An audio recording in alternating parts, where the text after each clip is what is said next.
Hi, this is Carl from Web Courses Bangkok, and this is Lesson 7, Shapes and Custom Shapes.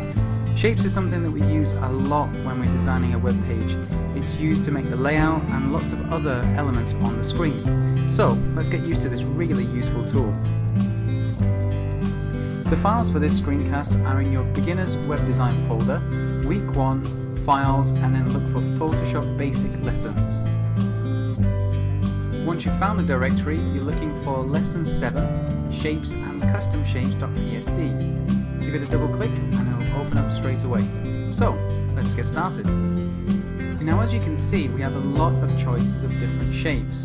Everything from rectangles to circles, and at the bottom there we've got some custom shapes. The shape tool is on the left hand side near the bottom here, and if I click and hold, I can see that I've got a lot of choices. Just out of interest, if you want to make a square, use the rectangle, and if you want to make a circle, you use the ellipse tool. That's something that confuses a lot of people. Now, at the top here, the properties bar tells us a lot of information about what's going on with this tool. On the left hand side here, we can see we've got a solid shape, and I want you to make sure of these three icons here, this one is selected, and it means that we're actually going to create a shape layer. In other series we'll be looking at things like paths, and that's not what we're going to do today, so I want to make sure that you've got the first one selected. Here we've got the different types of tools, the same as we found here in the menu. Next we've got the custom shapes we'll be looking at later, and then we've got the different types of settings for the shape. Lastly, we've got the style. Now if you've applied any effects like we looked at in the other series to a shape, when you do a new one, Photoshop gives you a little bit of help and gives you that same effect on the new shape.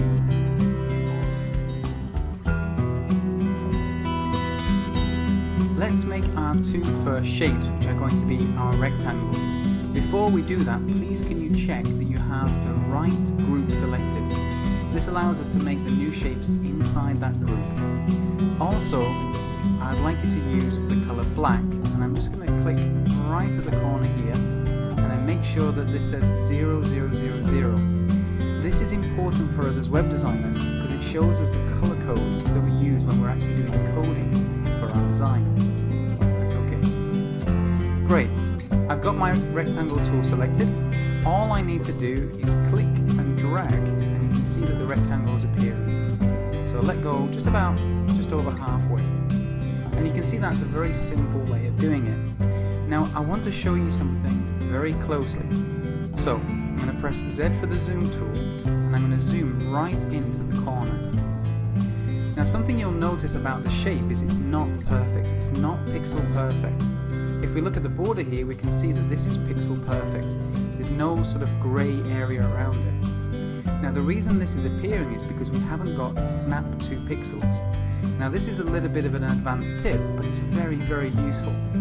So I'm going to zoom back out again by right click, actual pixels, and I'm going to move over. Again, I'm going to press space to do that. Now for this next one, the square, we want to do it in two ways. First of all, we want it to be pixel perfect, so that when we do slice and dice and turn all our images into code, everything will be pixel perfect and work nicely. So that's what we're going to do first. I'm going to click on the shape tool, and then just below here, this little arrow will reveal some rectangle options. The one that we want is snap to pixels. It's a recent thing that I found, and it's been so useful. To make a perfect square, you need to hold down shift when you're doing the shape. So I'm going to click and drag, and then I'm going to hold down shift, and you can see that that's a perfect square. Now watch what happens if I let go of shift too soon. You can see it doesn't make a perfect square anymore. So if you do want to have a perfect shape, even if it's a circle, always keep your hand on shift. Let go of the mouse first. So let me do that again. Edit, undo.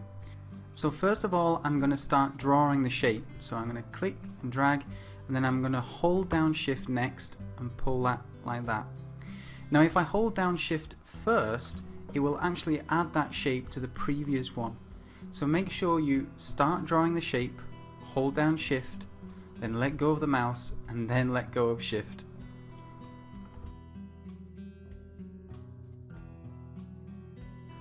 Now just before we move any further, I would like you to name your layers. This is a good habit to get into, otherwise you can get really lost. So just double click on the word and it will highlight it so you can change it. So I'm going to call this rectangle. And the one above is going to be called square. Now you'll notice here that the square is above the rectangle. That's something that Photoshop does. Every time you make a new layer, it adds it on top of the current layer. And that's just so you can see it.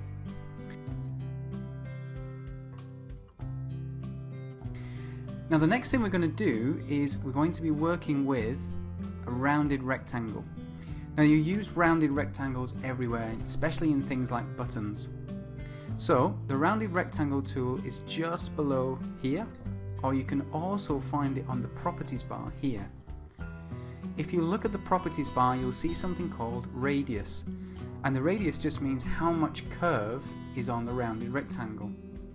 Now let me just show you a few examples. If I draw my shape now, you'll see that there's a little curve. I'm going to go to Edit, Undo. Now if I change this to maybe 50, you can see that that curve gets much bigger. So it depends on how much curve you want on your shape. For us in this example, we just want to use 10. So just set your radius to 10. Great. So now we're ready to actually draw this shape. So I'm going to click and drag. I don't need to hold down Shift on this because I'm not making a square. As soon as I'm ready, I can let go, and there's my rounded rectangle. Now before we move on to the ellipse tool, I want to name this layer. Okay, so rounded rectangle. Okay. So now I'm ready to try my ellipse tool. So I'm going to click and hold, and then I'm going to choose the ellipse tool. Right, to do an ellipse, I just click and drag, much like I did with the rectangle. And there we go. Very simple. So I'm just going to name that layer. I'm going to call that oval. And now I'm ready for my circle. Now again, the circle, I'm going to need to use my Shift key. First of all, I start drawing the shape, and then I hold down Shift, and it will make sure that the aspect ratio is maintained and it's a perfect circle. Next thing I need to do, I've still got everything held down, I let go with my right hand on my mouse and then my left hand with the Shift. It's very important to do that, it's very easy to get that mixed up. So again, I'm going to name my layers. So I'll call this circle. Now you'll notice that these two shapes are a different color, and I want to reference these shapes. So all I have to do is I have to click on this part here of the shape. Every shape has the same thing. On the left hand side it has the color, and on the right hand side it has something called a vector mask. Now the vector mask is essentially just a shape, and this is the color. If you want to change the color, you just double click and that will bring up the color picker. Now I'm changing the color of my circle layer, and I'm just going to choose a nice red. It's about the same. So I'm just going to click OK. Now for my oval, I want to get exactly the same grey as I've used here. I want to reference a colour. Now you might reference a colour from a photo or something like that, or even a logo, and you want to make sure that the colour is perfectly the same. To do that, double click on the colour to bring up the colour picker. Now you'll notice when my cursor's here, it's selecting a colour, and if I do this, I can see that the oval is changing. However, if I want to reference a colour, all I have to do is move my mouse to where the colour is and click, and you'll see that the mouse has changed to something called the eyedropper tool. I've clicked and my oval has changed to the exact same colour. Very handy and very useful.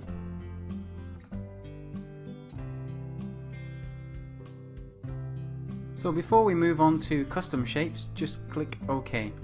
I'm going to hold down space and move down a little bit so we've got some space to do our new shapes. Now to select the custom shape tool, I just click and hold, and I've got the custom shape tool here. Now if you look at the properties bar closely, you'll see that something's changed. You've now got this part here. If I click on the tiny arrow to the right hand side, I can see I've got a choice of custom shapes. There's not many, but we can always add some more later. The one I'd like you to choose is just this thumbtack. So I'm going to click away, and then to draw it I click and drag, and this time I'm going to hold down Shift as well just to make sure the aspect ratio is the same, and there we go, got a nice thumbtack.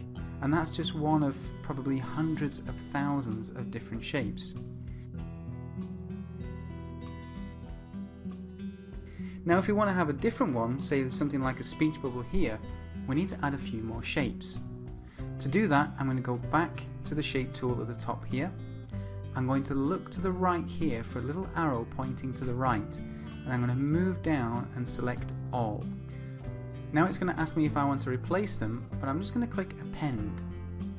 And that means I've now got a big, nice, lovely list of shapes that I can use and choose from. And the one I want to use next is one of the speech bubbles. Comes in handy when you're doing things like buy now and stuff like that. So to use it, I'm going to click and drag. I'm going to hold down Shift again just to make sure it's the right size and let go. So you can see how easy it is to add more shapes, and you can even download them. Again, I want to change the color, so I'm going to double click on the color, choose it from here, click OK, and you can see it's all done. So remember, if you want to change the color of a shape, click on the color next to the vector mask. And again, always name your layers. So I'm going to call this one speech bubble, and this one here is going to be called tack. Now just as a little tip, if you don't know which one of these are, if you haven't been naming your layers, just turn them on and off again, and you'll be able to see which one disappears, and then you'll know which one it is. Great, so that's everything for shapes. Hope you enjoy using that tool because it's a really useful one. So that's everything for lesson 7 in this series for shapes and custom shapes. Again, like I said, it's a very useful tool, so please do practice it. If you want any more information on our screencasts or our courses, please go to www.webcoursesbangkok.com. Thanks, bye!